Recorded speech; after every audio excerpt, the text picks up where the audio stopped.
Shock. Shock. Shock and awe. Shock and awe. Hey, everybody.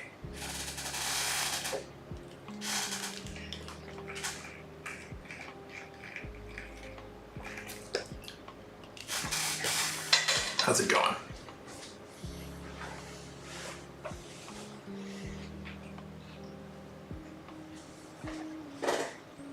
Yeah, I've returned.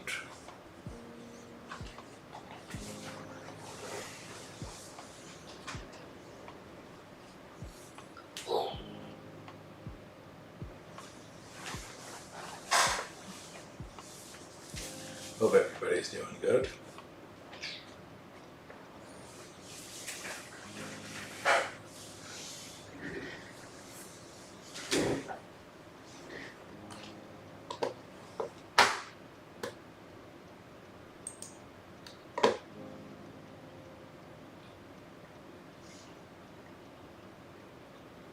Holy.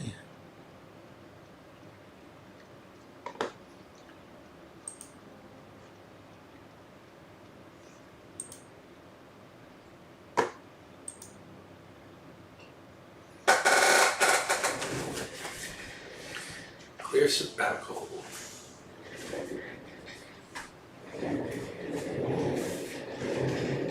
A clear sabbatical. Almost radical.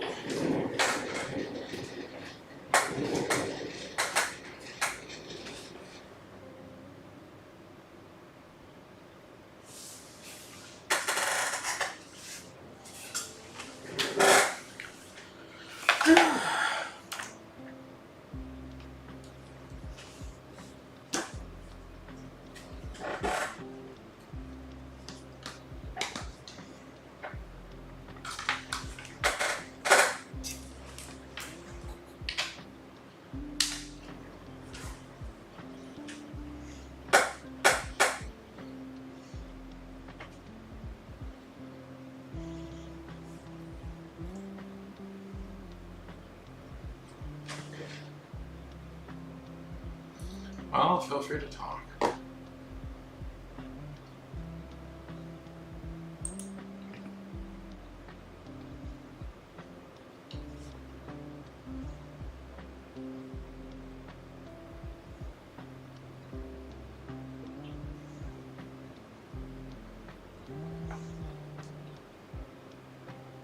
Hey! Hey, James. Good to see you. Welcome, welcome.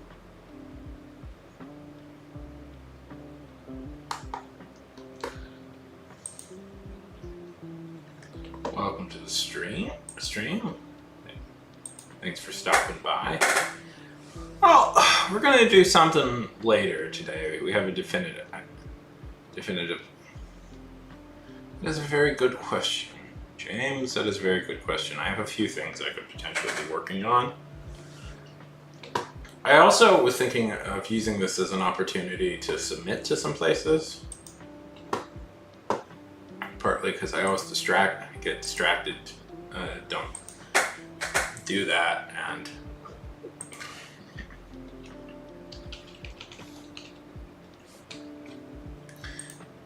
might have a good time as any to submit to a few.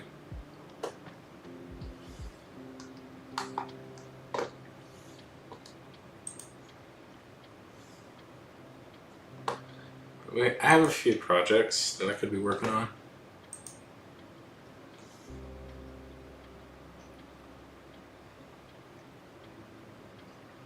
What about you, James? Are you working on anything fun today?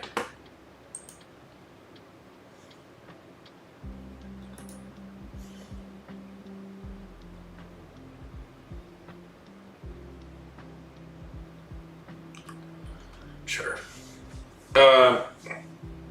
We have somebody scheduled before you, but he's not going to be here for a few minutes. He's not going to be here for like 20 minutes, so in that time I can look at it if you want. Yeah. Just send me the link.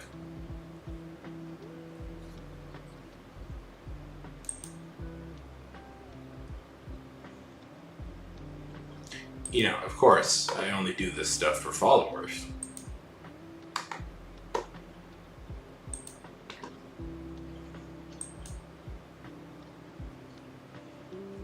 There we go.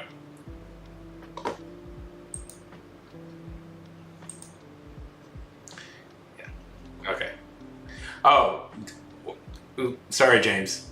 We'll look at your Hey, Terrible. Hey, Terribles. People, how's it going?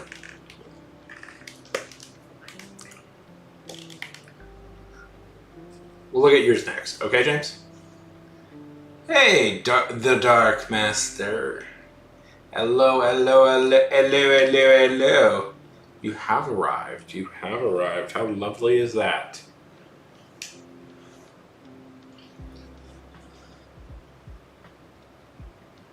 Do.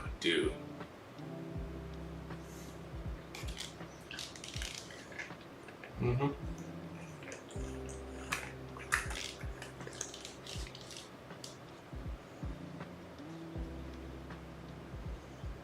Go, run. How's it going, the Dark Master?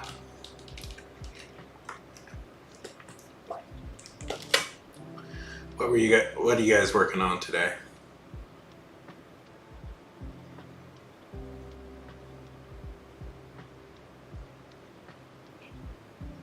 But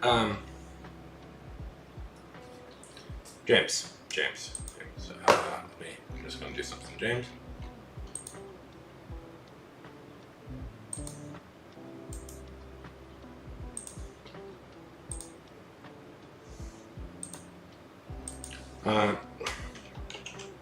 Here's my Discord server. We do streams out of there every once in a while. Go ahead and if you post in the writing thing, I'll give it a look. That's cool. Got any projects we're working on these days? What's everybody working on? Oh, shut up, Nightbot. Shut up, Nightbot! What are you working on these days, Dark Master? What's the project that's beguiling you at the moment?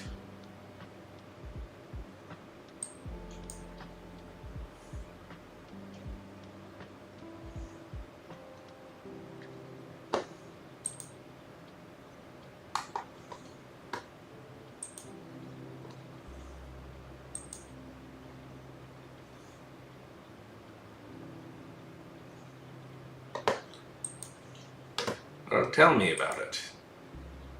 Okay, Tara. Let's see. Do you want to get on? No worries. I'll give your thing a look over, James. It's just I don't have time right now. No, I totally get it. I'll give your thing a look over, James. I just don't have time right now. Just post in the Discord and I'll get to it. And I'll get to it when I do, okay? Because me and Terrible we had worked this out a few days ago that we were going to do this.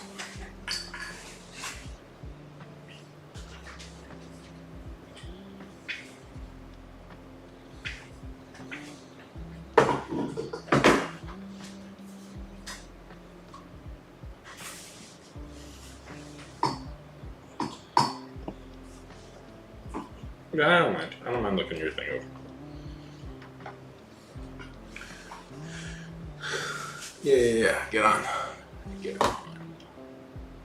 One second. This always takes me a minute to negotiate all this stuff, so it's going. Boop.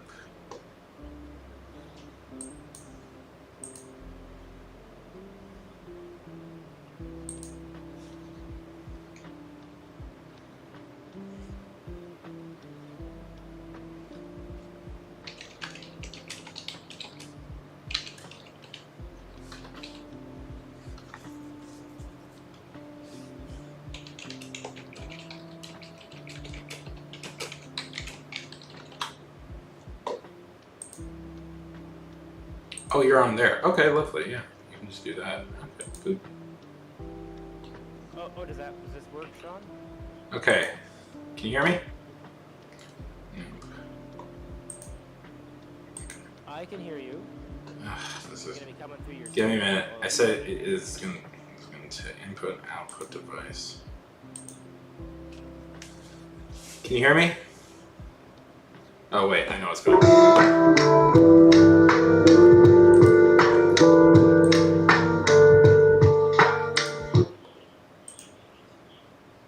Okay, I can hear you through something, but not the right one.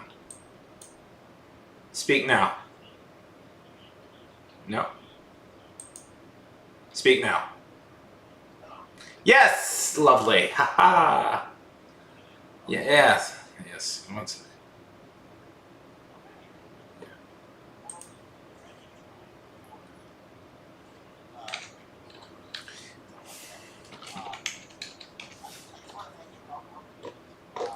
No worries, man. Yeah.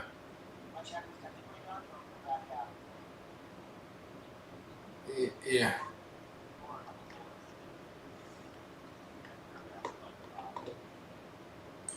Yeah.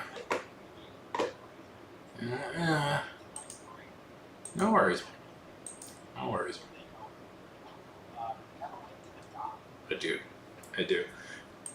Sorry, I'm still just running some behind the scenes things here. Can people hear Terrible? Terrible speak.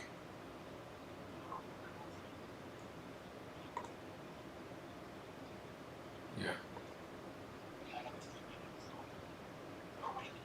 Okay. Yeah, that's what I was worried about. 1 second. Let me just fix that.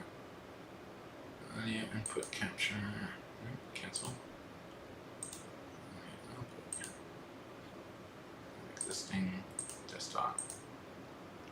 Okay. Okay. Oh, this is very. I'm very aggravated. Audio always irritates me quite extensively. Yeah. Yeah. It's very. This is very. It always. Okay. Yeah. Well, what's happening is that the desktop audio isn't picking you up. For some reason, I don't have desktop audio right now, which um is. Oh wait, okay. Let me try this 1 second. Yes, Sean. Okay, what about? Why are you like this? Why are you like this? Ugh. Yeah, it's not. You see the desk. Okay. Uh. No, it's just not. It's just refusing to. Yeah. Okay. Let's see. You know what? I'm just gonna. Sorry. It's just. I hate audio. It's so annoying. It's so annoying to deal with. Okay. We are going to. Output device. Output device. Let's see. Can you guys hear him now? Hello, I'm here. I'm talking. It's not exactly best practices, but they can hear you through my mic, so. If that works, if it's convenient. Yeah. Can you hear me? Yeah, I've been able to hear you the whole time for some. Okay. I messed with some OBS features recently, and it has.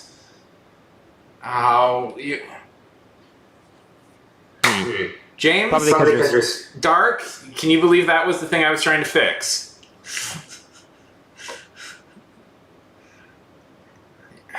Yeah, okay. See, OBS likes to update itself, and then it changes all your settings. Yep, that's what's going on. That's what's going on. Yep. I mean, I could also go to just typing if I'm gonna sound like I'm oh, maybe it's better. Okay. Is it better now? I mean, it's fine for me, but we got to make sure it's fine for the audience. Okay. Or at least acceptable. Well, I'll turn my volume down then. Hang on. I'll yeah. How do I mute? Okay. My Okay. desktop audio isn't working. I don't know, man. What the fudge? How do I turn my volume down? Literally, how do I adjust my own volume? I know. I have a way of fixing it, but OBS is being mean. It's being mean, and it's not doing what I want. It's fine. Okay.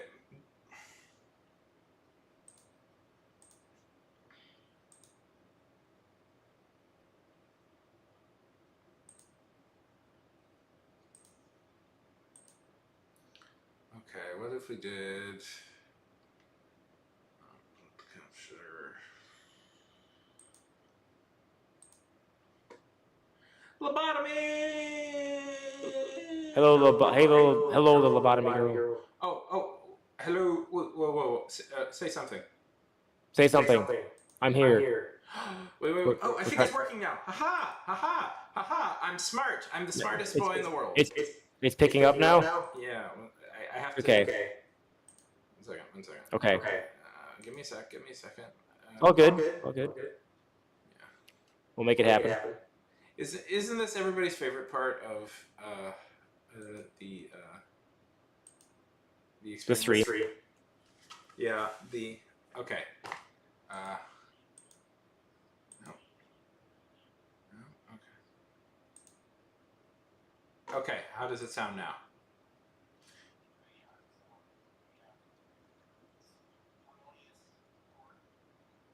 No.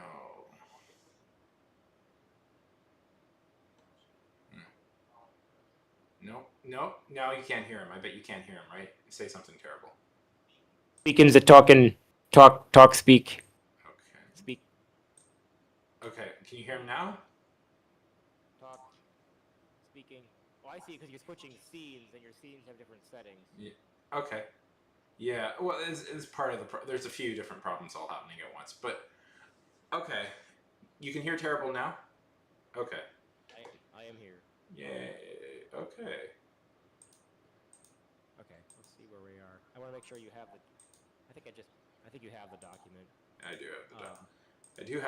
I do have the document. You know why I have the document? Because I gave it to you. Because I read it today. That's why. You read it? Oh dang! Yeah. Thank you. Yeah, I read the whole thing. So You read the whole thing, or most of it. I didn't read the revision part. That's the only thing I didn't get to. What about? okay? What Yeah, about? am now? I too quiet? Yeah. Am I too quiet? I think you're okay now. Okay. Sorry about this, guys. Sorry.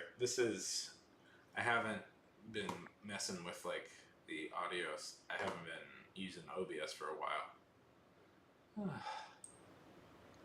Well, that would be everybody's dream, right? I mean, yeah. Once you set the settings, if they would stay. Yeah, OBS. OBS is a wildly beast that does what it wishes. Sure. It just likes to, change settings. Just like my video card randomly crashed today, Oh, that's which happens like once a month, and it's like just restart your computer and just cross your fingers, and so far that's worked. That's fine. So far that's worked. Oh, by the way, Dark Master, I didn't say so, but thank you for the follow. Okay. Yeah, let me follow Dark Master as well because they followed me. So, welcome to the writing club. Okay, but Sean is running the stream, so. No worries. Okay, where are we? I have a marker that says continue the action here. So we are at if you were to stand on the bridge on the city side, but you should be reading. Okay. I guess I should mention some trigger warnings for this content for anybody. There is. Go ahead. Okay. There is some discussion about suicidal thoughts, suicidal tendencies coming up. There is some descriptions of car accidents coming up. And of course, depending on how far we read, there is Paul's continued point of view of Annie and her body. And his continued attraction to her as, from a fetishization point. And I don't think it gets too nasty. I wanted to kind of really walk that line of we're PG-16, maybe a little R, but I didn't want to be nasty. Yeah. There's a difference. There's definitely a difference. Yeah. You can be raunchy and you can be nasty, and you just don't want to be nasty. Perfect. So we might find nothing nasty, but some As some somebody, locker room talk about girls. Yeah. From a sleazeball talking about girls. as I've read it. Yeah, I've read it. It's not super bad. Okay, now we're gonna switch over to the new scene, and hopefully it doesn't fuck everything up. So let's see. All right. Okay. No, it's fucking everything up. I'm just gonna leave it on this scene because I don't know how to fix it. All right. All right. I'm tired of trying to. Here's what. I could also throw the link in chat if other people want to read along. No. Here's what we're gonna do. We're gonna make this a new scene. We're just gonna make a new scene. Perfect. Yeah. Sorry, this is all sort of.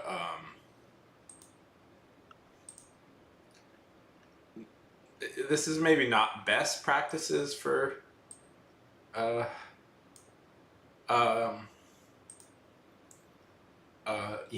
Streams, but It doesn't matter.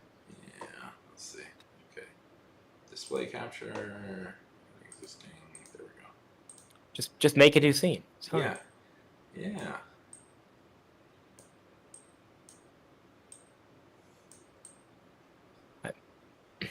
All right. Just give me a second.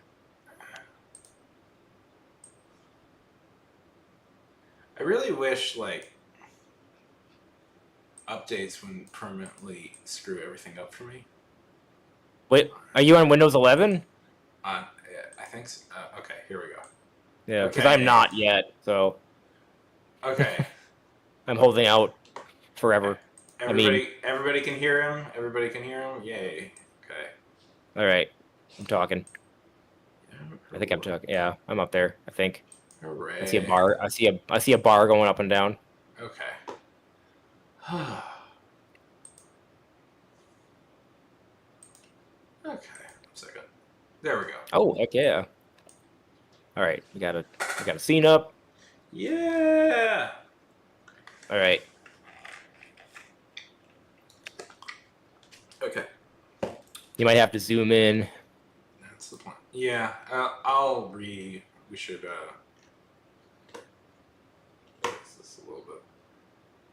fix this a little bit late.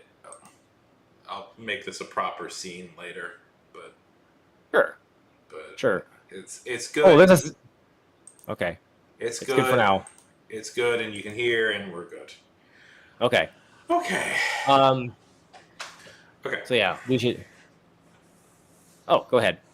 No. Tell me anything you want me to look at. Any thoughts you have?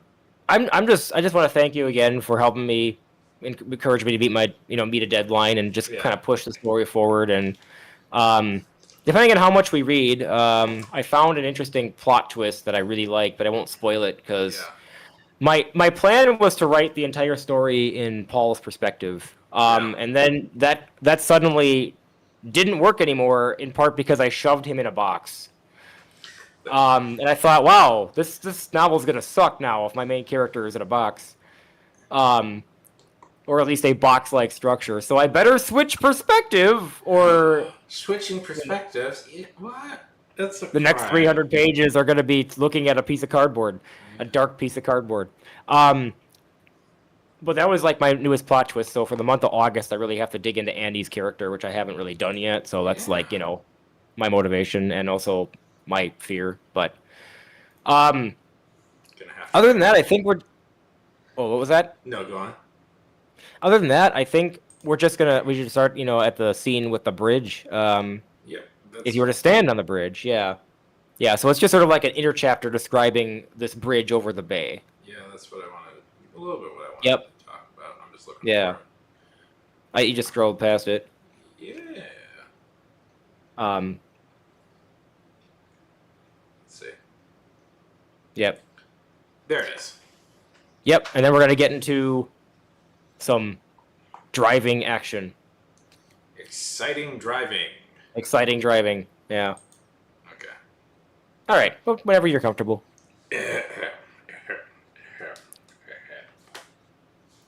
Ahem. The Great Bay. Come on, John. The Great Bay Bridge spans nearly 80,000 feet. 50,000 cars a day cross the bridge. Not as they enter the city, but as they leave. Great Bay provides a parting gift: three lanes of three highway lanes of smooth, buttery concrete, anchored in steel. It's a landmark, a historical site, a way to bid au revoir. Damn it, I'm not saying words right today. To your fair city, till we meet again. As you cross the bridge, you might feel you're driving through a tunnel. You might notice how the concrete barriers look a little bit like fins, or the gaps in the chain link fence looks more like a dragon scales than they should, or how the jade green steelwork complements the bluer waters of the bay. That is by design. Your senses do not lie. If you were to stand on the bridge on the city side, not that you should, with traffic whizzing by, you'd see smokestacks, shopping centers, overpasses, underpasses, houses, little cars down below navigating the web of roads like matchbox cars on a children's playroom carpet. Look right. Careful crossing now. And you could spend all day watching ships sail in and out of the bay, recreational, commercial. You see the lighthouse, the docks, the vortexes of the gulls. High above you, you'd see the infinite skies, moons, and stars. Look below and you could stare deep into the bay itself, its tranquilizing waters. You can count the strings of silver on the waves, if such actions soothed your soul. You could also kill yourself. This is... Those in a more pensive state of mind were drawn to the great bay like salmon swimming upstream, and found themselves inspired to drop into this fissure between the natural and the man-made worlds, like the last one had, carrying a cinderblock looped in rope. It was less popular since the city erected 2 steel signs. Help is available for emergency counseling. Call. The presence of those signs curbed the suicide attempts. From 60, the beauty of this bay cannot be understated. Over the past 20 years, down to 5. Okay. I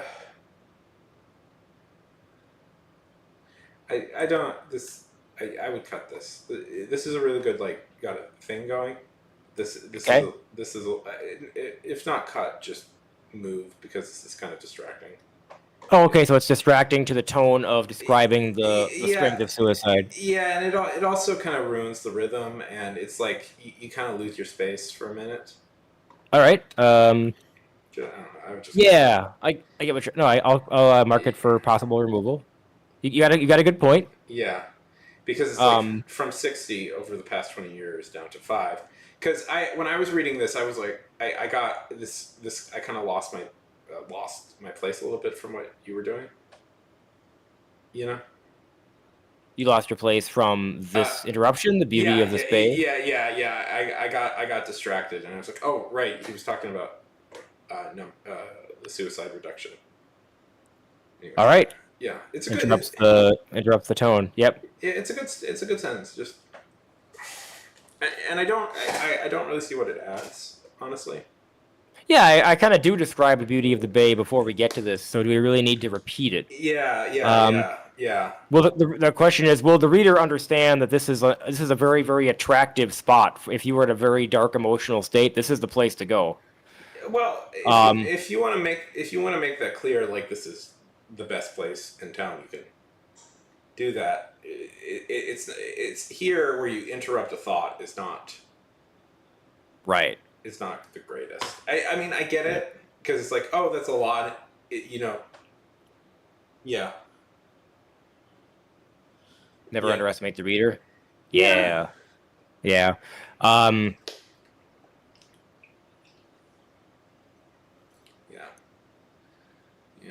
Yep. I can only say what my experience was, and when I was reading this today, I got this really distracted me. All right. Yeah. No problem. I'm taking notes, so I appreciate that. That's good feedback on on that. Yeah.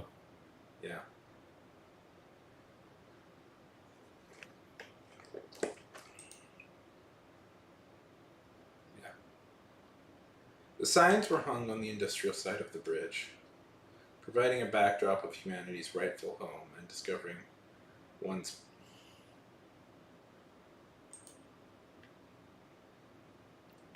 Hey, Zode. Providing humanity's rightful home and discouraging one's plummeted into the icy depths. There are 11 vehicles between the Fiat and the Jaguar, 12 if you include the fishing boat and its trailer.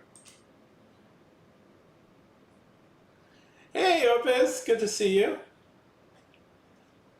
Hey, Opus. Oh! Before we continue on, we must talk about what Opus has been up to these days. Sure. For a very brief moment. If you're unaware, our friend Opus has thrown her hat into the streaming ring, and it would be of great. It would be.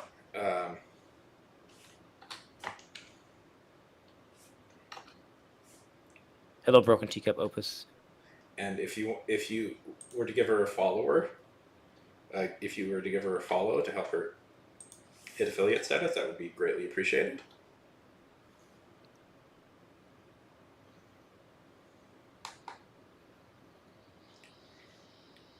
What are you working on today, Ope? Been doing a lot of art from what I've seen. Anyways. Where is it? Sorry. There it is. I didn't know you could. Oh, you got an arrow for the tabs. Nice. Yeah. Oh, yeah, there's. Yeah. And Opus, if you're on, you're going to be streaming later tonight, right?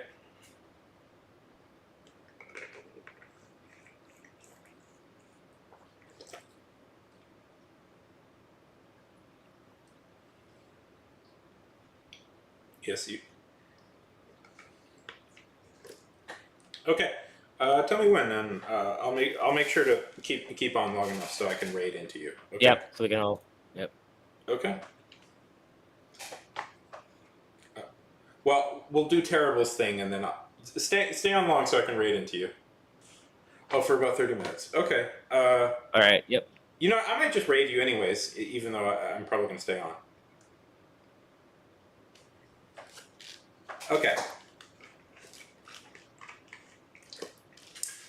I don't have to. Okay. I don't have to. Okay. Yeah, Yeah. I'm gonna do it anyways. Okay. Hitch rusty and uninspected. The trailer's true hitch pin was lost years ago, replaced by an iron tire scavenged from the owner's garage floor.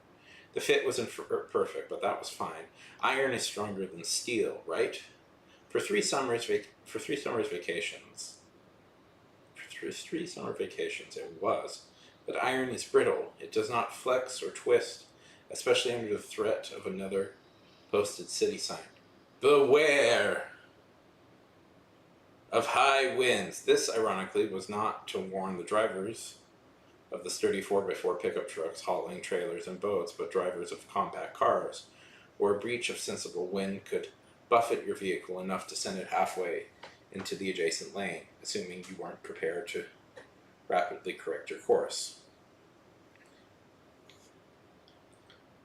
Paul heard the cracking metal, ears cueing, eyes to triangulate the distant sound. He was surprised to find its source, 10 vehicles away. Until he saw what was about to happen. The boat swayed as if it was caught against the gust of a whistling wind. Even Paul felt the giant breeze as it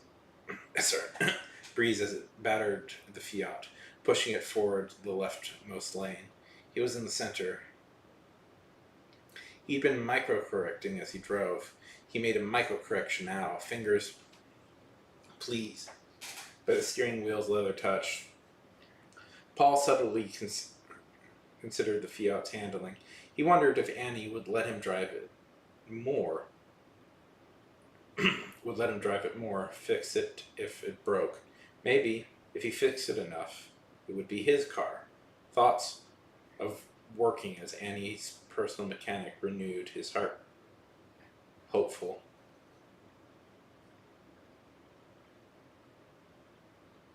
Yeah. Not a fan. I hear it. I hear it. Okay. What are you not a fan of? It just doesn't flow right to me. Uh, Thoughts of working as Annie's personal mechanic renewed his heart hopeful. thoughts of work. I mean, I could just say thoughts of working as Annie's personal mechanic renewed. Yeah, I get what you're doing. These are two thoughts, and you're kind of putting them together, and we get empirically what this is. But I don't think it works. I just don't think it works. Which part would you remove? Just the his heart hopeful, or Yeah. the whole sentence? Yeah, his heart hopeful. All right, we could just mark that for chopping. Yeah. Chop, chop, chop, chop. It's redundant. James, I think that's what I'm picking up on is that the syntax isn't correct. Is the syntax incorrect? Yeah, I think it is. Thoughts of working as Annie's personal mechanic. I mean, it probably is. Now that I think about it. Yeah. So thanks, James. Yeah. It's not like, here's the thing though. It's not. We're gonna look over. We're going over. By the way, terrible. My plan is vaguely to go over this once, and then we'll go over it again in more depth. You know. Oh yeah, whatever works for you. Yeah. So, I have until like 9 o'clock, but then I gotta go. But yeah. Oh yeah. Okay then. Well, we'll work on it until you have to go. Yeah. Yeah. Okay. I agree, James. I think that's what I was picking up on too. And, creativity and writing and art and music and all this other garbage stuff that we distract ourselves with to pretend we aren't going to die. It's true. Yeah. It's... these rules that exist aren't necessarily hard and fast rules. They're more like general guidelines for best practices, So, you can kind of do this in poetry where you contrast two thoughts together, and that's kind of what you're doing. Thoughts of working as Annie's personal mechanic renewed his heart hopeful.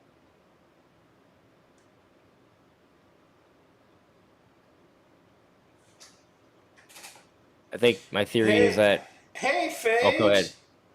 Oh, yeah, Faye. This is the thunderous novelist.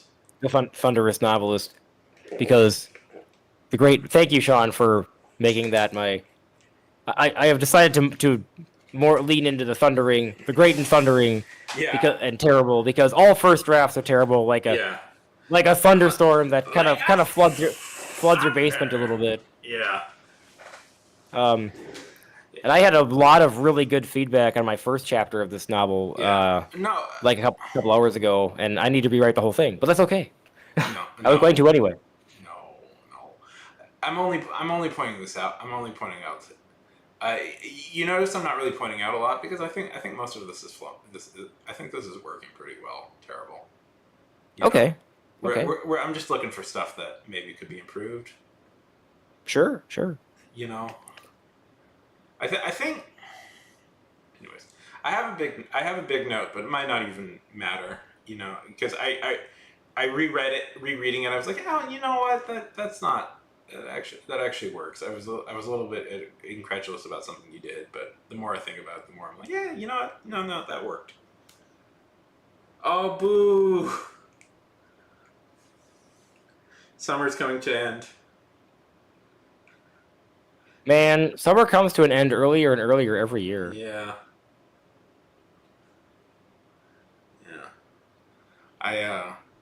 I've got books. I submitted a short story today to a place. We'll see. If it Nice. Submitting is so boring. It's so boring. It's Because you go ahead. Sorry. No, what were you gonna say? Because you send an email to somebody you hardly know, and then you wait like 8 months before them to tell you no. Yeah. And it's like, What do you want me to do with my life? In those 6 to 8 months. I mean, okay, it's not usually that. It isn't always that slow, but um, it you try so hard to write a story that fits a publisher, Yeah. especially with short stories. Like you read their magazine, you read their guidelines. You're like Exactly. you're like this story's perfect, and then you get the rejection letter, and And it's you like, have what to did I do wrong? and you have to write a stupid cover letter that nobody. Yep. They all say nobody reads them, but they all want them for some reason. It's very. I mean, yeah. I just wrote a simple cover letter. This is a few years ago. I submitted a story, and it was just like, Yeah. I have no official accreditations. Yeah. Just my friends encouraging me to submit, et cetera, et cetera. Yeah. Sorry, Yeah. Sean. Go ahead. Well, yeah. It's just like it's so because it's so much research. You gotta look for magazines that are an appropriate fit for everything, and then like half the time, like their submission periods have just closed. It's like Yep. I found a magazine that would have been perfect for the story I wrote, and then I looked at it, and it's like, yeah, Yeah. Honestly, James, I haven't submitted anything in years. I've been trying really to focus on completing up this book. I've been, I Oh. guess, work-life balancing, um, which has become a challenge, but it's starting to level out. But anyway. I completed. Yeah, I got very close. I got very close a few months ago to getting something accepted. And I submitted the updated draft, and I just never heard back from them. I'm very frustrated by all that, but it's life. Yep. Okay. Shall we keep reading, Sean? Yes, we shall. Yes, we shall. All right. I'm just bringing this up so I can see when Opus gets on. Sure. Let me give. Yep. Opus is trying to hit the. Is trying to get to affiliate, so if you guys would help her. I think Faye the World would be very fascinated by what you have to say. Yeah. No. Anyways. Yeah. Paul been keeping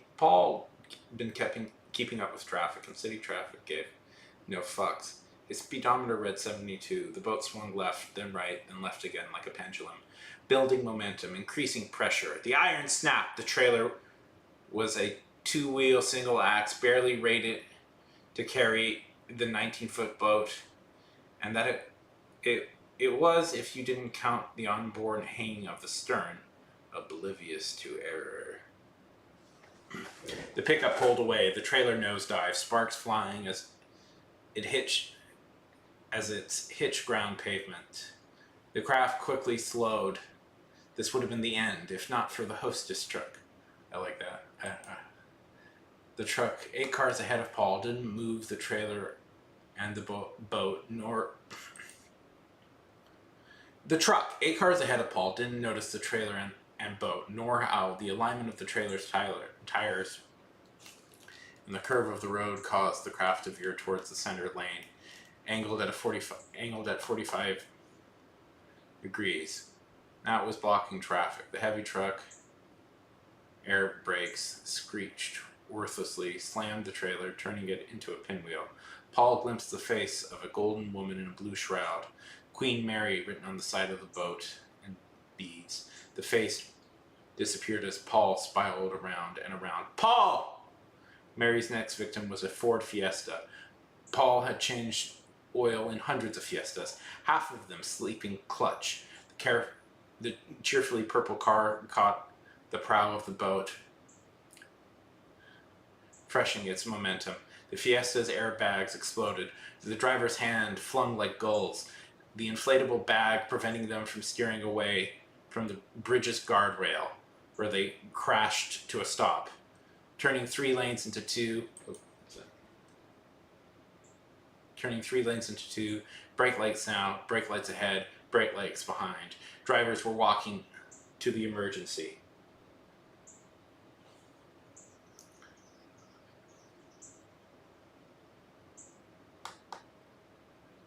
Deciding independently how they avoid the pileup, some decisions more effective than the others. Harley Davidson roared ahead, seeking to slip the pack.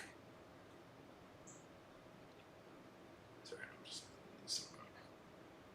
slip the pack. Okay. Queen Mary had other plans. The outboard dropped. The Harley hit the motor, bucking the helmetless driver like an angry colt.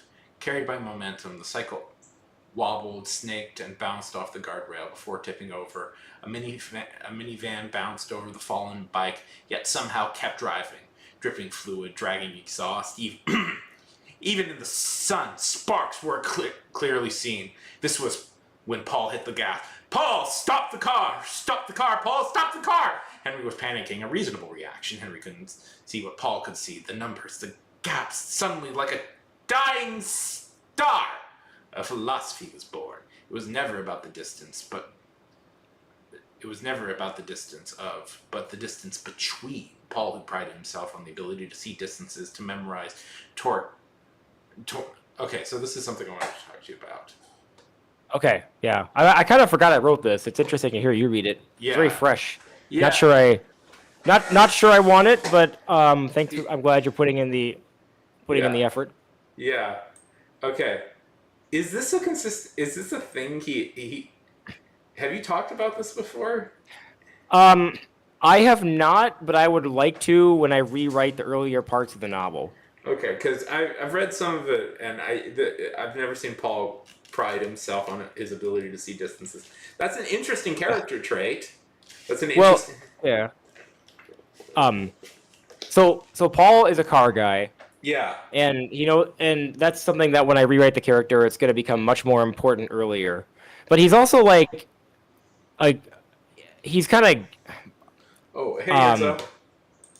Another reader mentioned him as described Paul as like a bastard savant, where he's a jerk, he's an a-hole, but he's got like a lot of skills with mechanical aptitude.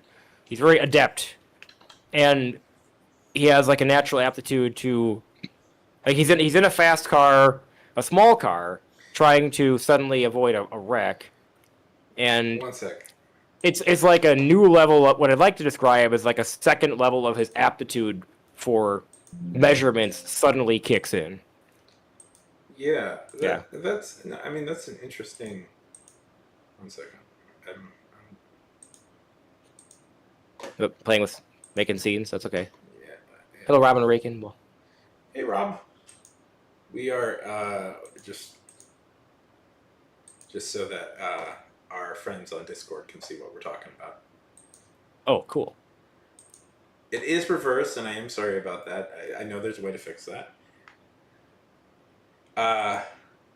The stream, Enzo, if you're curious, the stream is also on YouTube and Twitch if you want to get a better view of it. Okay. Okay, but yeah, also good to see you, Robin. No,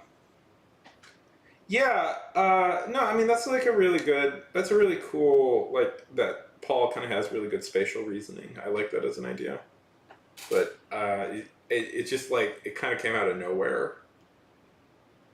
But, in the rewrite, if you want to add that back in, you should. Okay, that's my note. Yeah. Paul, who prided Appreciate it. himself on the ability to see distances, to memorize torque with his wrists and lean weights with the muscles of his pain, spent 1/100th of a second in reflection of his whole life's work. He never considered negative space as strong as positive. Again, this is something that should come up. Anyway, it's a cool bit of writing, but I kind of feel I want to see it in Paul. You want to see it in Paul earlier? Yeah, that he kind of has these kind of honestly quite esoteric thoughts.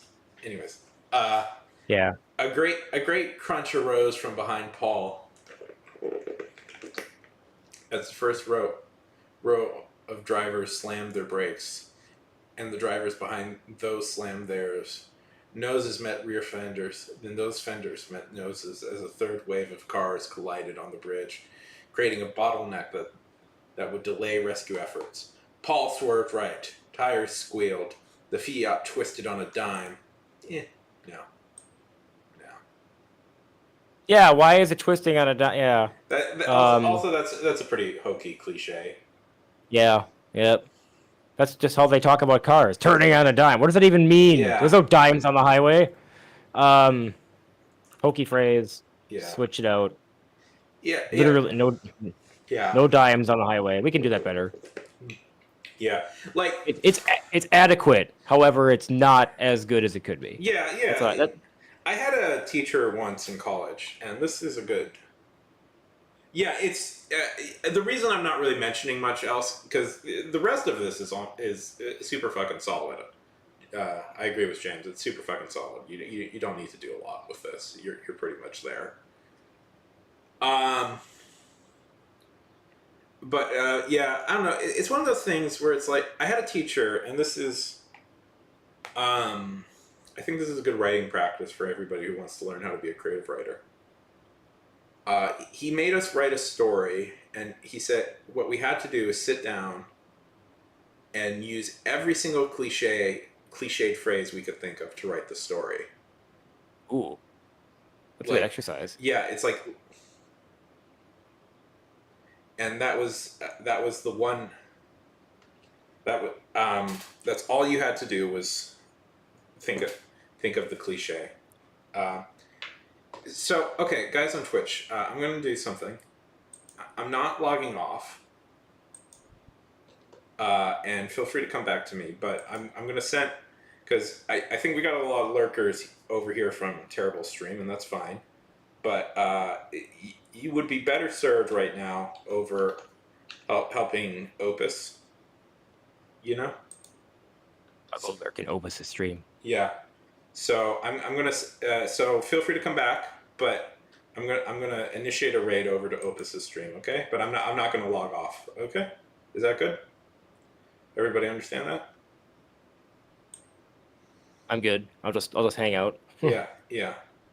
So, because you don't actually have to log off if you raid. Oh, what's going on? Would it just keep broadcasting Opus' stream, or No. It doesn't. What? Okay. I guess I'll just watch it happen. Yeah. Let's see. It might not let. Okay. Okay, there we go. Woo! Let's go. Theoretically, we could collaborate. Yeah, that's gonna take too much work. Okay. I just realized we could have just collaborated, but you know. Okay. Okay, but you're still streaming, Sean. Okay. Yeah. So I'm gonna go. Isn't that fun? It switched me to okay. I guess that's cool. That works. Okay. Yeah. Well, that works. That's good to know. There we go. That'll bump her up. Okay. I just realized what I could have done also is just we could hit collaborate. So, but I didn't think of that until I came up with my very cool. Next time, Gadget. Next time. Yeah. Idea. Okay. Where were we?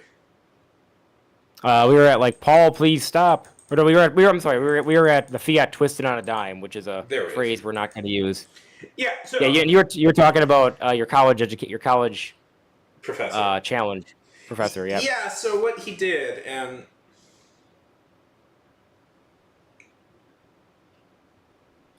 so what he did is we had to write a whole story, and this was like using as many cliches as we could think of, and that was like really good because we started to really think about how many cliches, like cliche turn of phrases there are, you know, and like twisted on a dime, that's one of them, and it's not, you know, but if you ever catch, my advice to anybody is,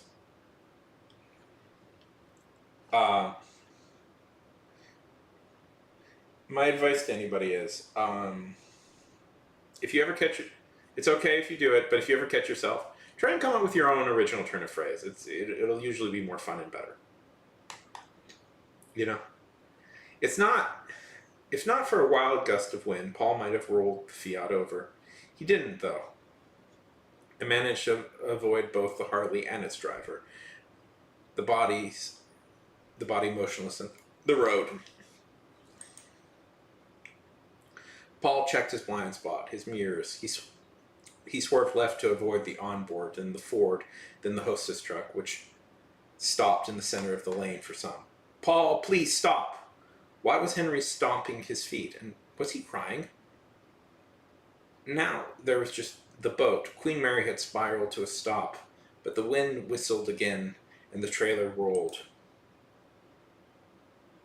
I mean, it's fine. It's fine. Again, these are all just best guidelined and practices, you know. If you can come up with a fun way to say a dark and stormy night, you know, do it. You know, it works. If it works, it works. All rules get thrown out the window if it works. True.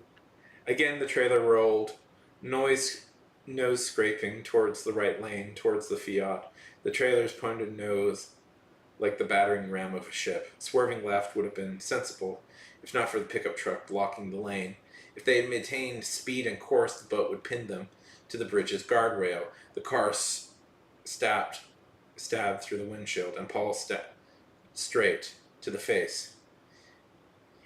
If course could not.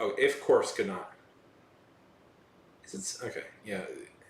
If course could, that is right. It's just if course could not be corrected, a second variable had to change. Paul's fingers lashed to the stick. He shifted from if to third. Fuck me! I forgot the clutch. But the shift was smooth, liquid smooth, as the Virgin engine crested the limits of its tolerance. Pistons pumping, belts spiring, seals and gusts straining. The acceleration was miraculous. The middle gear, overwhelmed with torque, whistled faster than it was designed, transferring energy to the axle and the wheels.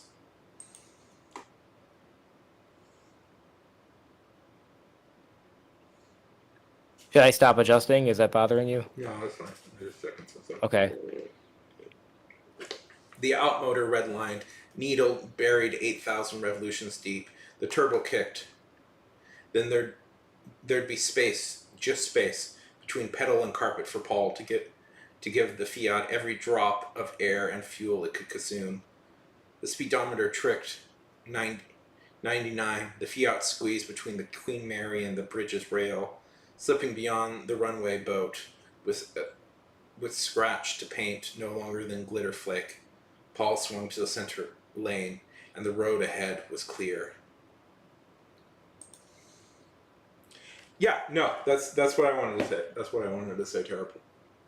Well, thank you. That was solid. That was solid as heck. That was a solid as heck chapter. Yeah, no, that was good. Yeah, I would suggest very little needs to be changed, honestly. On that section? Yeah, no, you got. Okay. We had a few minor nitpicks and notes and stuff like that. Yeah, but go ahead. Yep. I occasionally, I don't even know. You don't have to, but it's like every once in a while, it's like, sometimes the terminology is a little overwhelming. But then again, that kind of works because it's a crash. You know, it should feel overwhelming. It's Paul desperately trying to figure a way out of crashing. Yeah. And Paul's also a car guy. Yeah. So describing these terminologies is kind of like what's going through his head. Yeah. My only question is, I feel like I may be fictionalizing the laws of physics a little bit with like a boat trailer. Just like, I feel like the boat trailer hitting the ground and nosediving would probably stop it a lot faster. But I mean, I could just make the crash more complicated. I don't think people would care or terrible. I don't. Yeah. Because what's really most important is Paul's sudden realization in panic that I suddenly know more about math than I think I know. Yeah. And the other important thing is to do use a racing maneuver of shifting from fifth to third, which I've actually done some research on this. Yeah. I don't drive a manual car. Yeah. But what happens is if you shift from in most cases you can safely shift from fifth to fourth, and your car will increase in speed. And you might think, how is that possible? Well, it's because your engine and transmission are not the same thing. Yeah. What happens if you're going 70 miles an hour in fifth gear and you switch to fourth gear? That extra energy is simply transferred to the transmission and the axle, and it makes your tires spin faster. Yeah. You can safely do that for a little bit of time. Yeah. Shifting from fifth to third can also be done. However, that's about as dangerous as you want to go.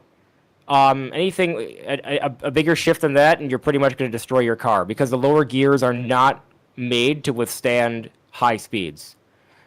That is the general solution, or I'm sorry, general explanation. It'd be nice to see more of Paul's internal process instead of the mechanical detail. Yeah.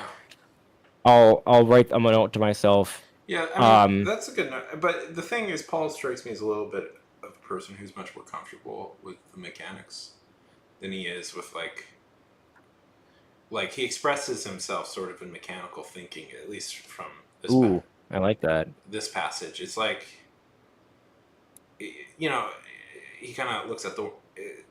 Does he kind of look at the world like an engineer would look at the world, you know, as a problem to be fixed? I think so, and that's going to be Get part of him his character arc. and get him in trouble later on. But yeah, Yep. Because if you have the power to fix things, that's a classic relationship difficulty. You know, let me fix my girlfriend yeah, because she has problems. Yeah. yeah. I'm not just her romantic partner. I'm her unpaid therapist.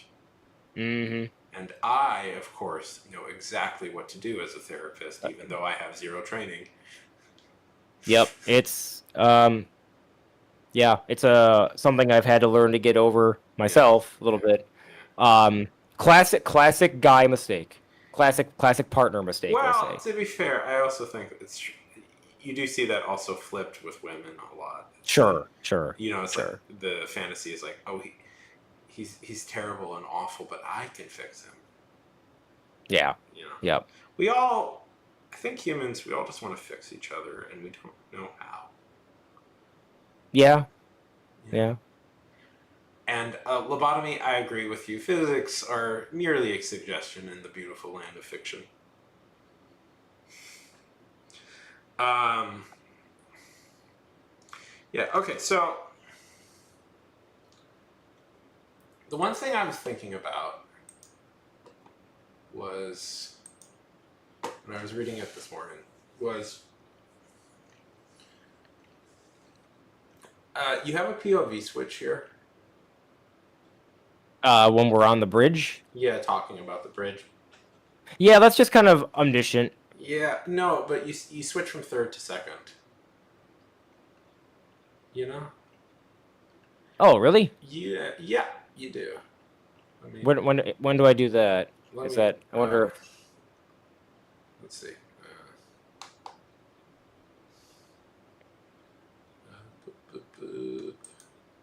Is that the if you were standing on the bridge? Yeah, I'm just sorry. I'm just trying to find it. Yeah.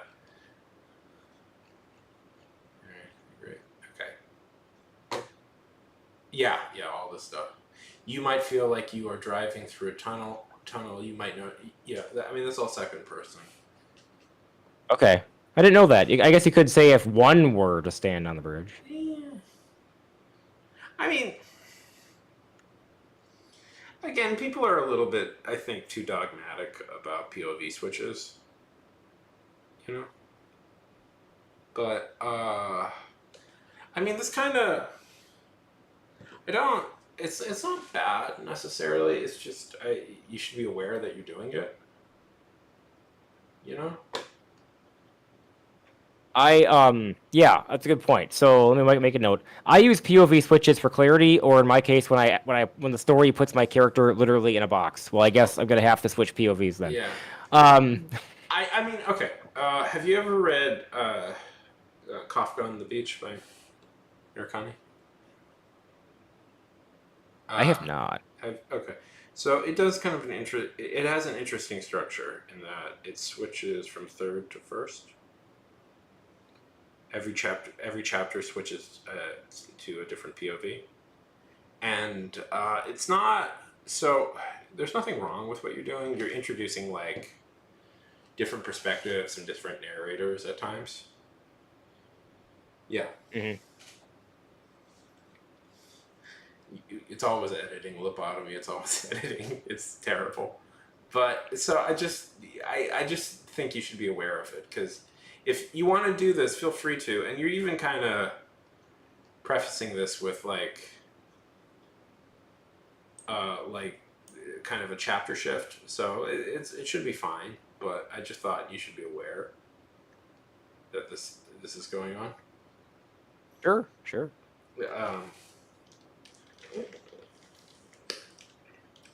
Let's see.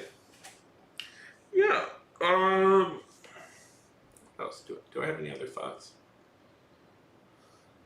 No, like this. I'm going to say this now. Terrible. I'm going to say this now. This is some of my your best writing I've seen from you. Well, thank you. I hope I'm getting better. I mean, I've attacked this book from like 8 different angles before deciding the villain's perspective was the best one. Have you seen Taxi? Have you seen Taxi Driver yet? No, I have not. I was looking for a place to stream it, and I mean, you say it's a good movie, and it's a good movie. It's a good movie, but also you're doing something very similar. So, I mean, yeah, right. That's it's whenever, and I think it's important to know that there's never nothing new under the sun, but also sometimes we accidentally copy something that happened like in a movie 50 years ago. We should totally go investigate that movie because well, Taxi Driver, yeah, like, you know what I mean, like the Internet Archive might have a copy of it for free. Wonderful. Okay. Well. Oh wow! I just got a gift sub. Thank you. Oh, thank you. So, oh wow! Somebody just gifted a bunch of stuff. Heck yeah! What's going on? Anyways, yeah.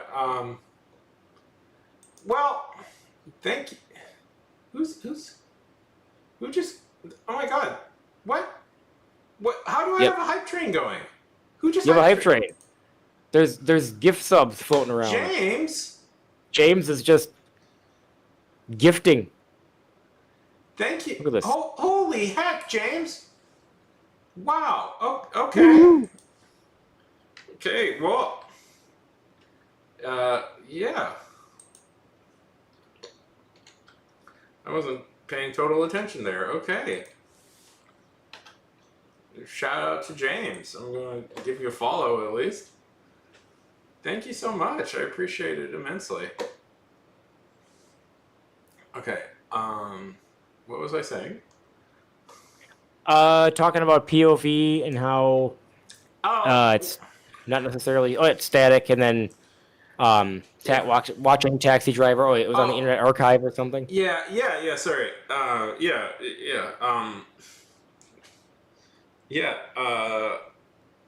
Guys want to keep going? Hey, do you guys want to? No, I appreciate it so much. So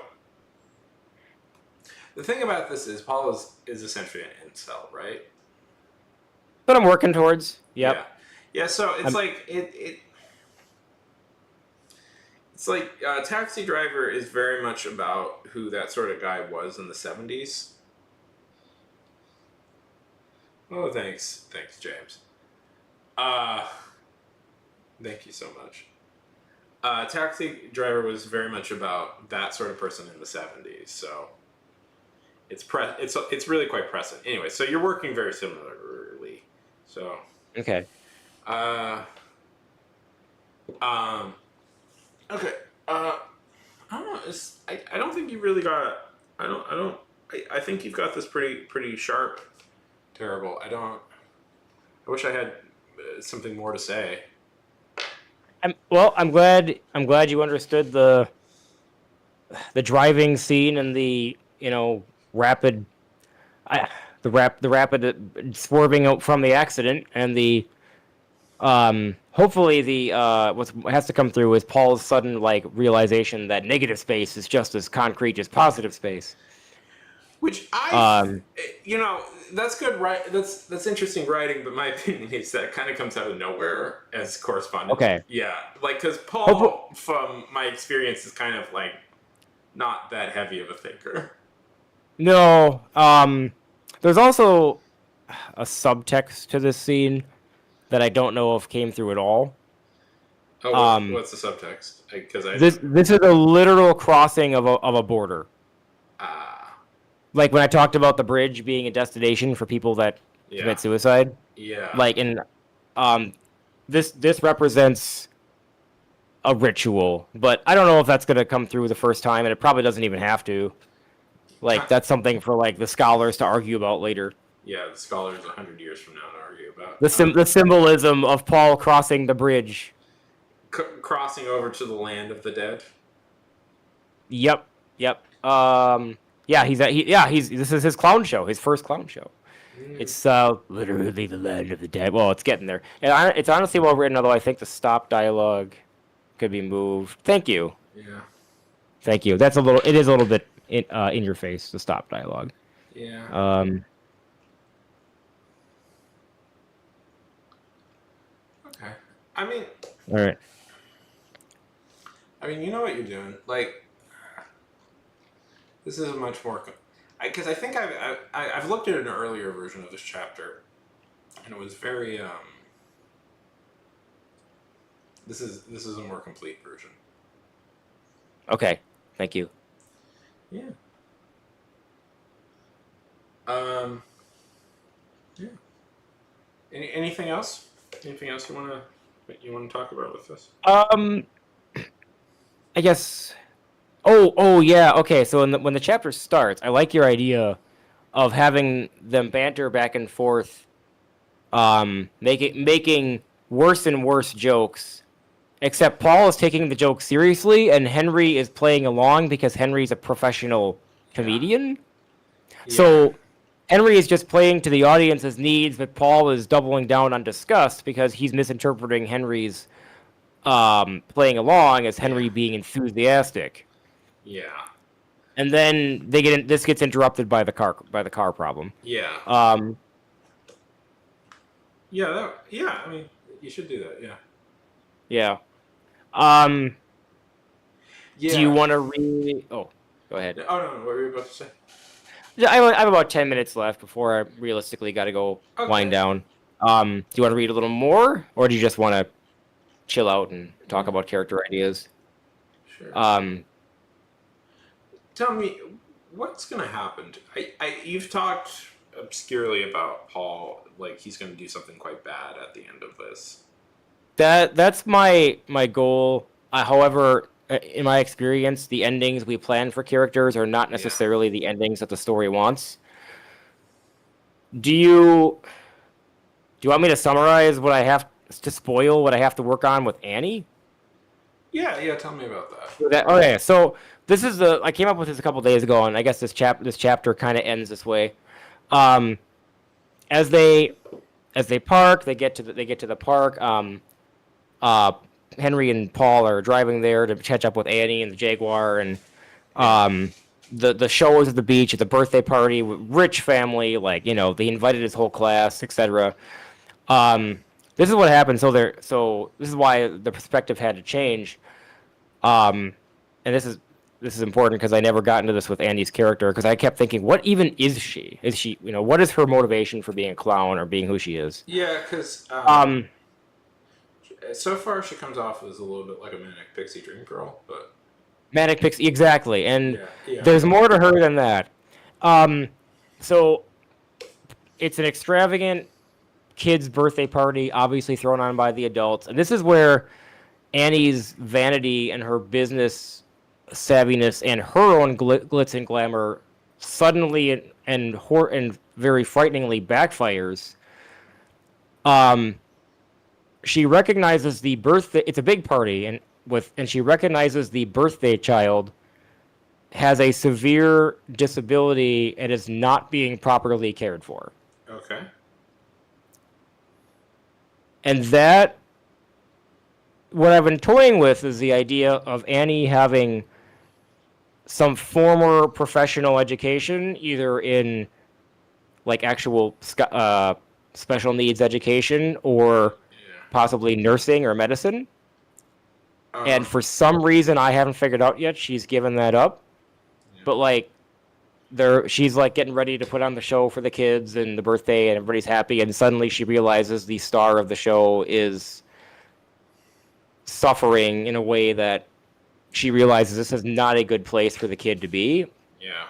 And the implication is that the wealthy family has not addressed their child's specific health needs. Yeah. And now her entire show plan she has to decide what to do, because that's a good thought, James. Like maybe she just gave it up due to stress, but now the desperate need has come back to her business, has come back to her. Yeah. Like and she could also just be a person who's like she gave it up for stress, or they cut that certain funding.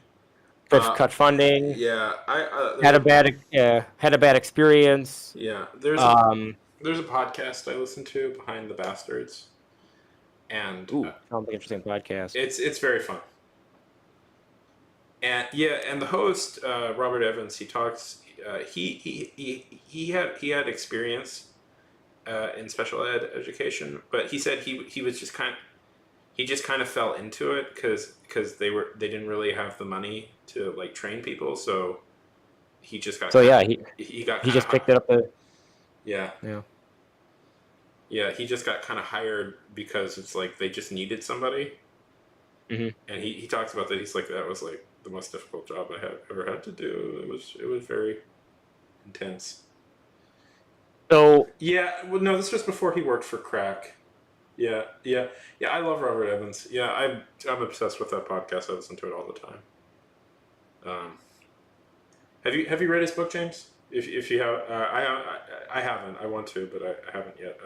Anyways, what was I about to say? So it's like, remember when Crack? Remember when I miss Cracked so much. I'm so glad we all found out. We all used to read Cracked like up and down. Yeah, it's still there, but is it though? Yeah. I mean, the reason Cracked was good is because they had a bunch of really good writers on it, not because. Yes, they had a bunch of good writers. Not because the magazine itself was particularly great. Anyways. Exactly. Yeah.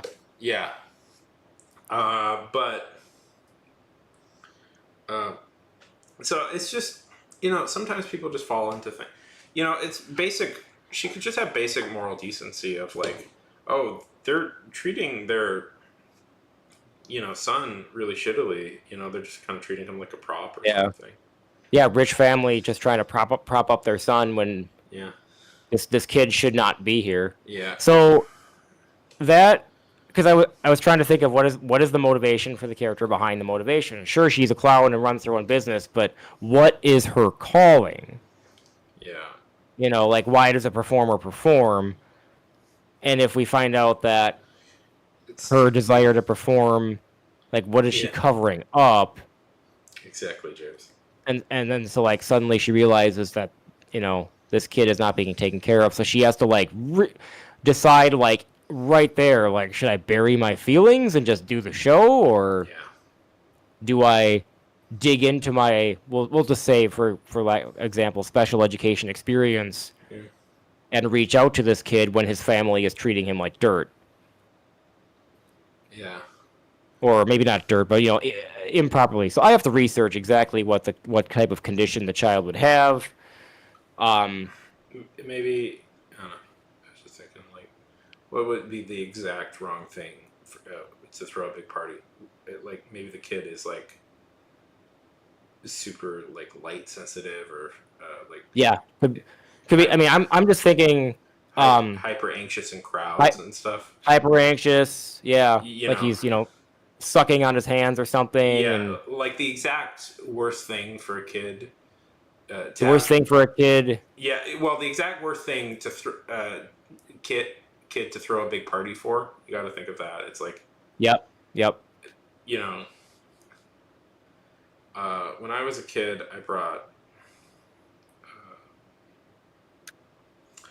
I had a clown come to my birthday party one year. Ooh, I mean, I guess this is relevant to your story. But when I was a kid, I had a clown come to my birthday party one year, and all the other kids were so terrified of this clown that they hid from him for the whole party. It's just a normal clown, but everybody was afraid of clowns. and you and the clown were having an interview because Yeah, I didn't mind it. I thought he was funny, but they were scared of him. Anyways. yeah. So that's why I had to switch POVs. That's how Annie's arc starts because I'm thinking we got to get into her head to describe her anxieties. Yeah, and just switch chapters. Yep. That's it. That's the easiest way to do it. I don't know. Like, I don't know. I'm sure theoretically there's a way to switch POVs mid-chapter, but I can't think of one. So, but You can sometimes get away with it with just double spacing, but yeah, it's usually, I don't know. For me, a POV switch is a chapter switch. I agree. Yeah. It just makes it easier. Yeah. Yeah. Well, let's see. What time is it? It is about 9 o'clock, so I'm gonna go reheat some spaghetti. Okay. But I mean, thank you for reading. I know I wrote a bunch more. I'm not sure if you read up to the rest, but I saw the potential revisions part. oh, you read up to potential provisions. Okay. Yeah, potential rewrite options. Okay. I Did you read past? Yeah, I figured we could talk. Oh, there's a lot more. Anyways. I just added a bunch to the file, but that's okay. Yeah. Well, That's all right. My goal was to get to the clown show. Well, next time. Next time, yeah. Next time we do this, we can talk. We can talk about this chapter. Yeah. Okay. Thank you, and thank you for discussing my work. And No worries. yeah, I really want to get some character development in. So that's what I have to do for August is research what exactly this child needs. Yeah. Sounds good to me. Yeah. And then we can get into Andy's mind, and she can be like, "Oh yeah, the light's too bright, the sand is too much sand, whatever, too many crowds." Yeah. Anyway, I am gonna head out, but I'll stay in the stream. I'm just gonna eat get some food. Go get your Thank you food. so much, Sean. Thank you, and thank you everybody for listening and your help as well. It's good right and good night. Good If that makes sense. night. Yep. See you later. Bye. Okay, just me. You're stuck with just me again. Just my single dulcet tone of voice.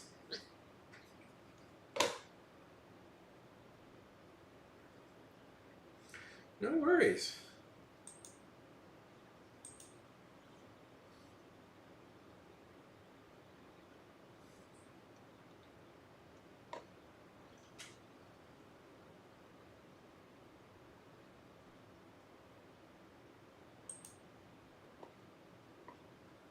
Okay. Yeah, well, James, you did pay all that money. No. Yeah. let's look at your thing. No worries, no worries. Yeah, go ahead and post your thing.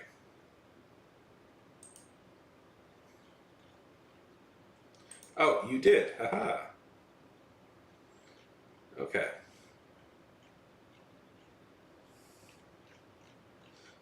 We'll look at your thing. We'll look at your thing, James, and then we'll probably call it. No worries. I will take that into account, though.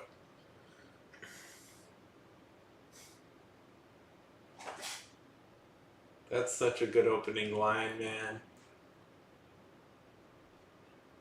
That's so funny. Holy heck.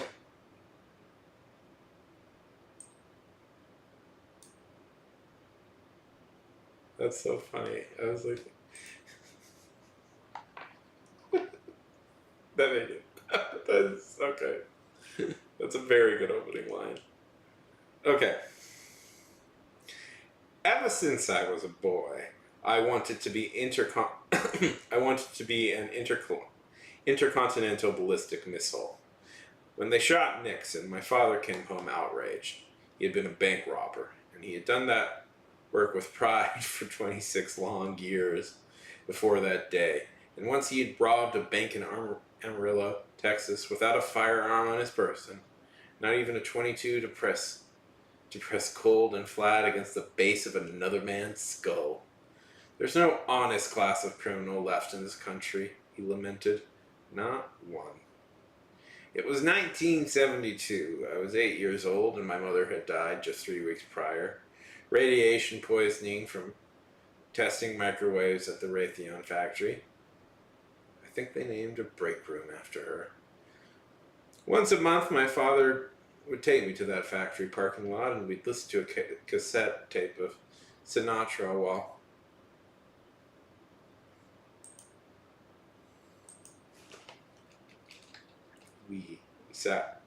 while we sat on the hood of the car, and he sipped cutting sark from a flask with a sheath of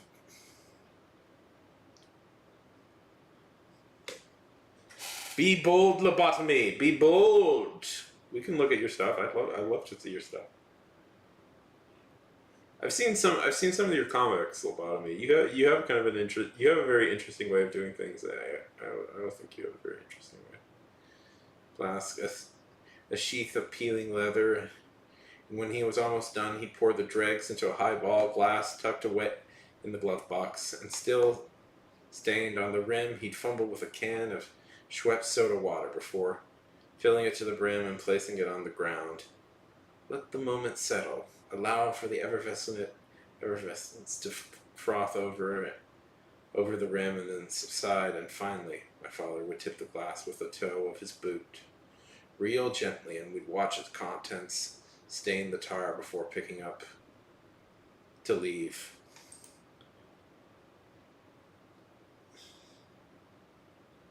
Hey, Gabriel, I in fact did shave. Finally, somebody noticed.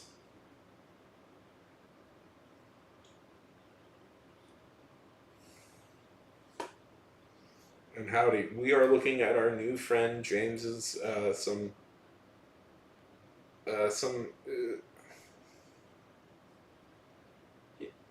scattered notes of a story James is working on. Hey, Opus. Good to see you. I'm gonna give you another shout out because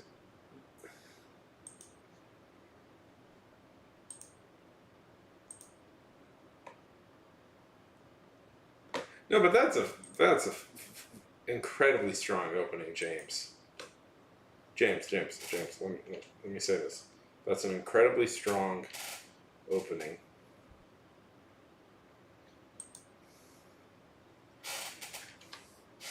You guys, that's a very good opening. I really like that opening.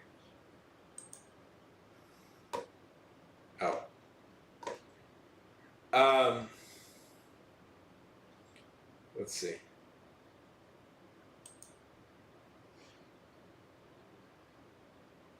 Opus, hey Opus, do me a favor. I'm curious about something. Because if Go look up the affiliate rules. See if the viewership counts if you have like a combined stream. Like if you collaborate with somebody, if that counts. Raygun was next, launching his satellites and spending our tax dollars on missiles even sleeker and sexier. A new pinup model for the destruction of our world. By God, they were beautiful. That should be one sentence, but I wish I could say they never caught my father. He did not ride carefree into that distant sunset. No, he crawled, knees scraping against the world we lived in. Yeah, because if it does, Opus, next time you go on, maybe me, you, and one or two other people, we can do we can combine our streams together into one, and we can all like.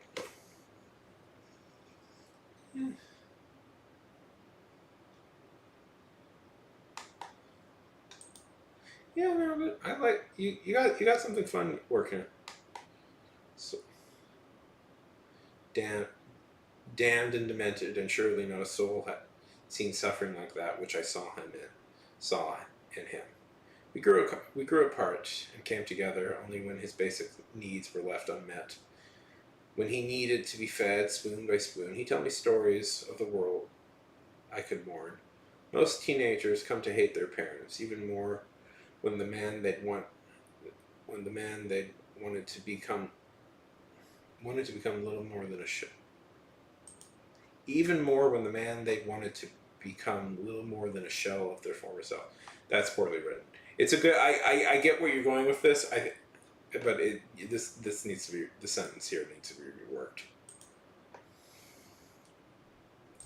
My best friends. No, but it's fine. It's fine. It's fine. There's nothing wrong with it. This isn't in like a professional magazine that I had to pay for. This is just notes we're giving you. We're looking at your starting stuff. My best friend's father, Bertrand.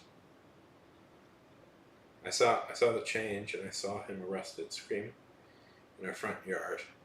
I thought he looked free, at least a little bit more liberated than my own father in his wheelchair. Yeah, it's fine. I mean, a first draft implies that it's a complete draft. But sorry, bastard, that he bleated, wheels pressed up to the wall, and his eyes still empty. As he grew older, the mean streak in him bloomed like algae. You got a really fun way. You got a really fun way to like. You have some really good turns of phrases here.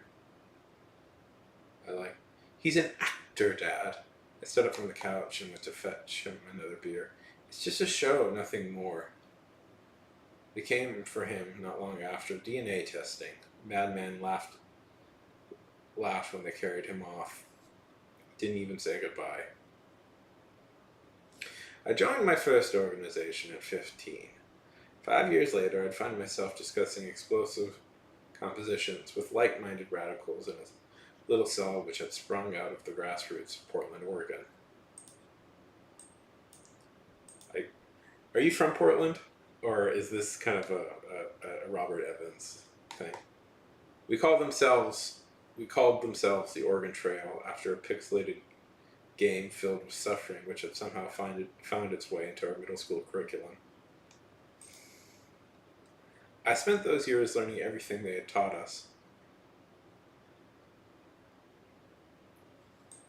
Tuskegee, Iran-Contra, Oliver fucking North, the list goes on. A man like me didn't really care for the politics,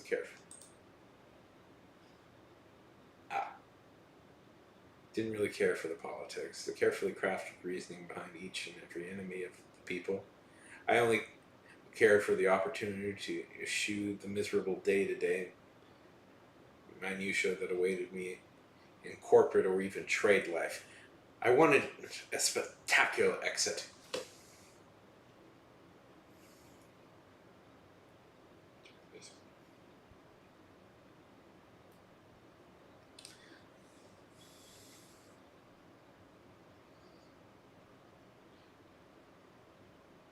So it doesn't count, or it does? Anyways. Let's see. Okay, I just want to see this. Anyway.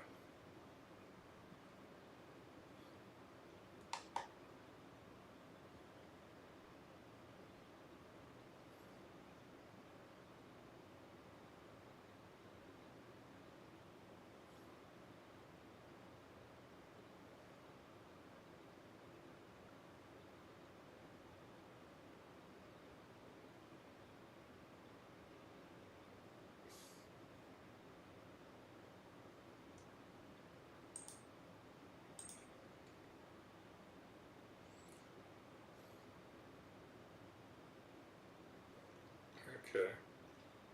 That's irritating. I guess not.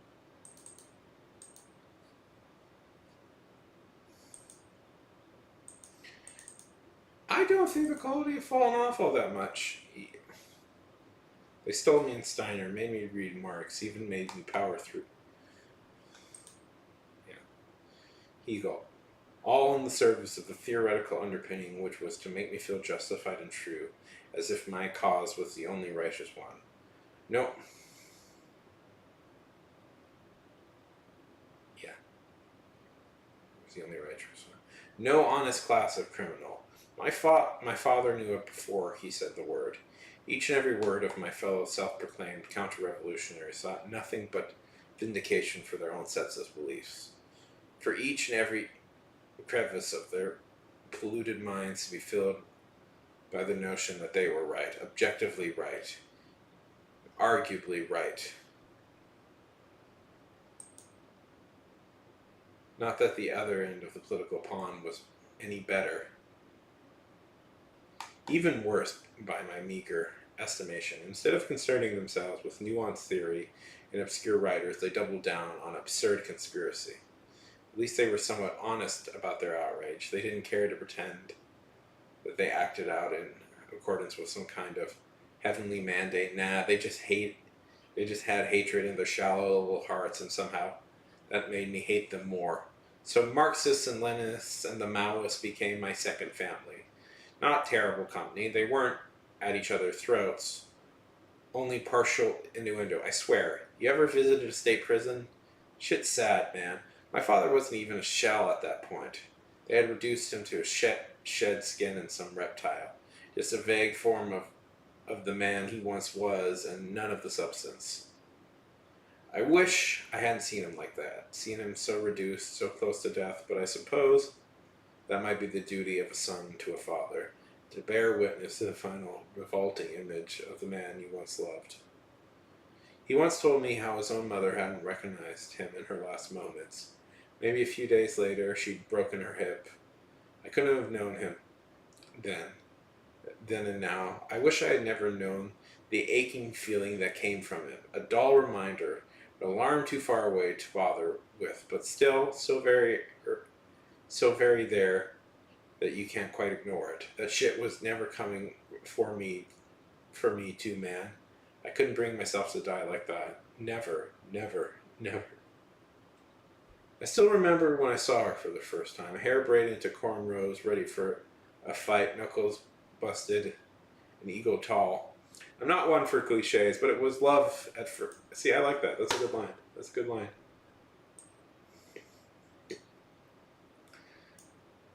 It was love at first discourse. That's a fun line, James. Remember when I said, don't do cliche? Don't. But you're not really doing cliches. You're just kind of playing around with them. Fanon would argue that a good slave wants to wield the whip. Fuck is a good slave? This was my 6th, maybe 7th anarchist group in the last year. For once, I agreed to stand in the photo, albeit in the back. My face obscured by a college student's mohawk, and my eyes glued to the lens. Of course, she stood in front and center, a general before the troops. Any of us would have had followed her into battle. Even many of our reasons didn't reach further than the most basic, limitable impulse. We wanted to fuck, we wanted to fight, and we felt ready to die. Of all the little sects and cults and covens and cells and post-dictatorial nexuses and self-appointed insurgency, there was only one that felt like it had any momentum at all, and she was the engine. Look at our cage, she gestured. The walls of the steep basement, like it wasn't there, as if the whole world stood instead. The order is a chain, and we know they want us to fear. But we know what it was to be afraid, and we won't stay quivering in the corner for any longer. Raw opus, get substance.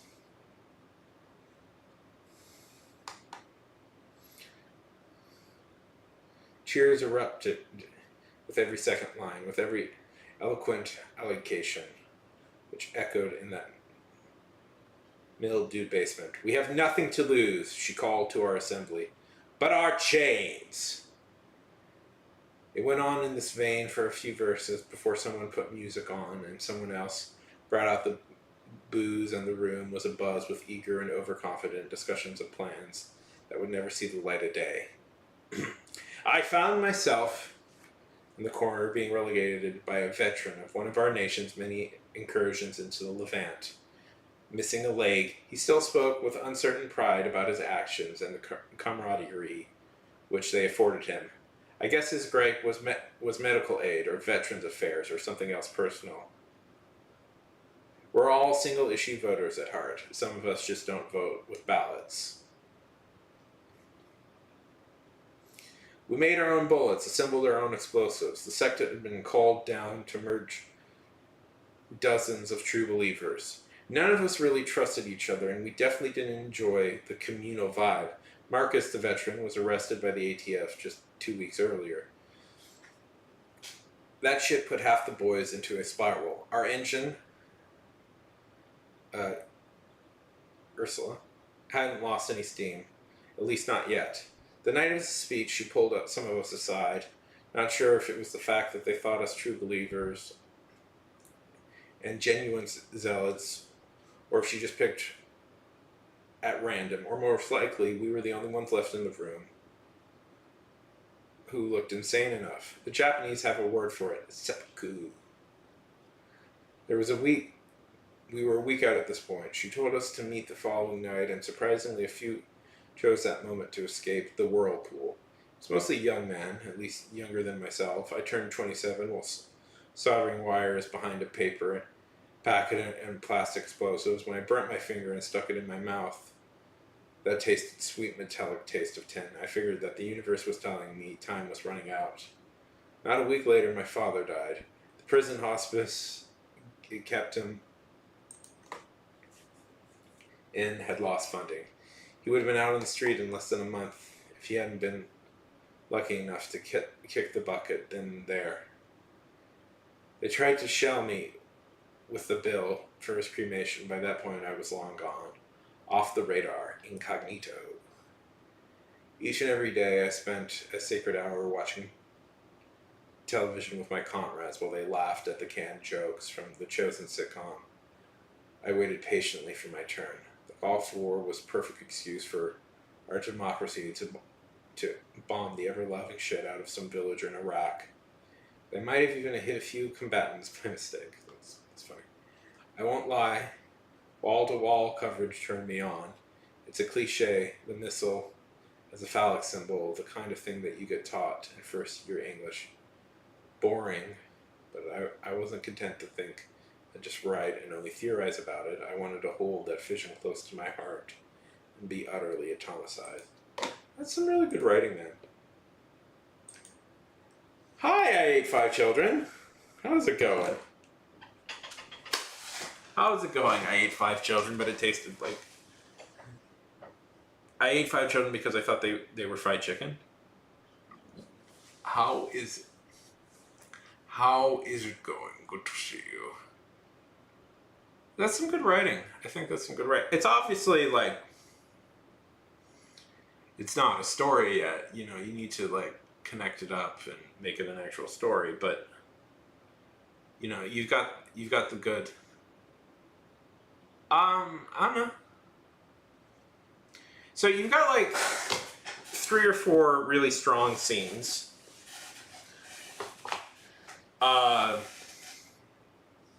Yeah. I'm sorry to hear that. Chicken. You got 4 or 5 really strong scenes, and right now I've been there before, man. By the way, I've been there before. And right now, it's you get the important. You just got to kind of work on building the connections between them.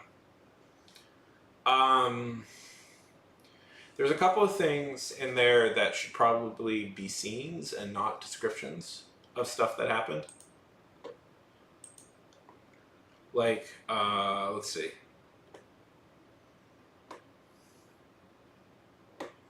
Is this going to be a book or a short story? Because if it's a short story, then you have to make some justifications. You have to... But, like, this, to me, feels like this should be a scene. Like, this, to me, here feels like it should probably just be a scene. Like, we should probably see that happening, not learn about it in retrospect.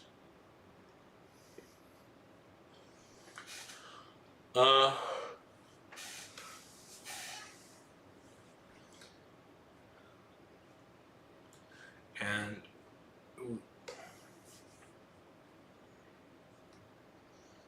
yeah, because right now, what you have is right now what you have. It's not necessarily a story. This is essentially a more elaborate version of an outline in that it's more. You're kind of halfway between an outline and a first draft, but so you've got some stuff here that you should probably focus on expanding a little bit, but no, not at all. This feels very in line. This feels very no, not at all. No, but I like it. You've got a good strong sense of writing. And I think it's really nice. Yeah, you just gotta. What would you say is like the main storyline, really? Like, what is our main character trying to accomplish?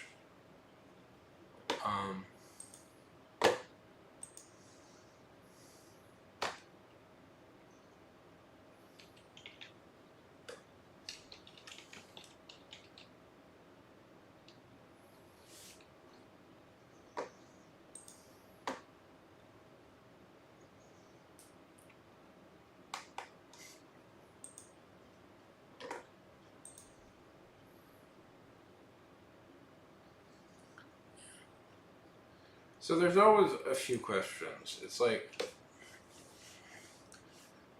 okay, so the question is, what was he missing from his old life that he gets from his radicalized new life? You know?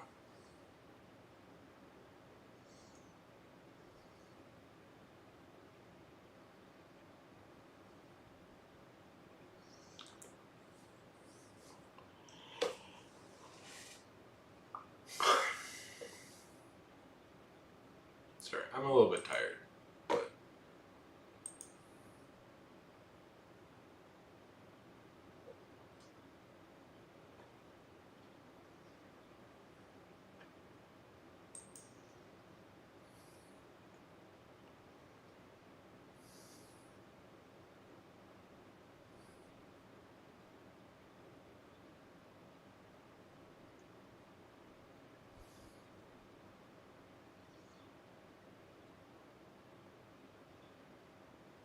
yeah. So, I'm gonna give you something. This is, let me find a little bit. You don't have to use this, but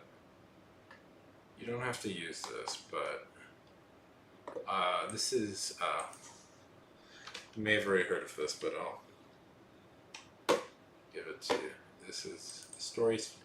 This is Dan Harmon of Community and Rick and Morty. Has this thing he does. It's called the Story Circle, where he breaks almost every story down into 8 parts. And you don't have to use all of it, but it's a good thing to look at if you're a little bit stuck.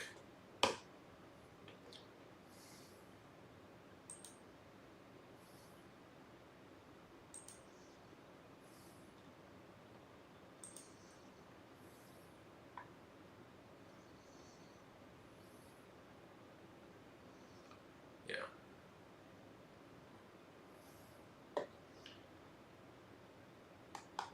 So right now, I would say you are at. Okay, so the first a character zone of comfort. So ask a few questions. So I think what. So here's a question. What in their normal life aren't they getting that they start going to these sorts of groups? I think it's the big one. I think it's the big one, and once you write that, suddenly a lot of stuff will come into focus.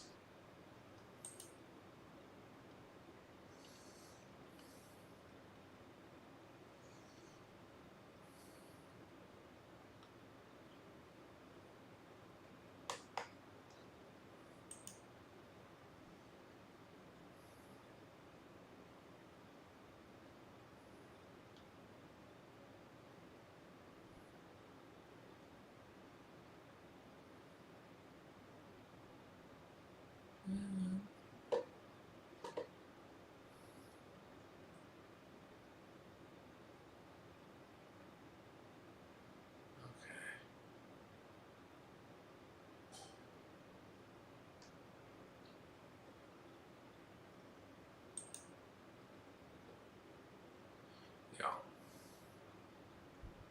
So I would say focus on that, and I'm getting very tired. And once you answer that question, we can figure out what to do next. Suddenly a lot of stuff will become a lot more clear. Okay. Guys, I am so tired. I can't, I gotta call it here. Yeah.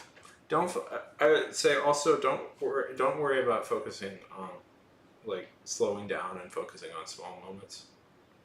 Okay, yeah, good seeing you guys. No worries, I was very happy to, James. I was very amused by it. Okay. Have a good time, everybody. Bye.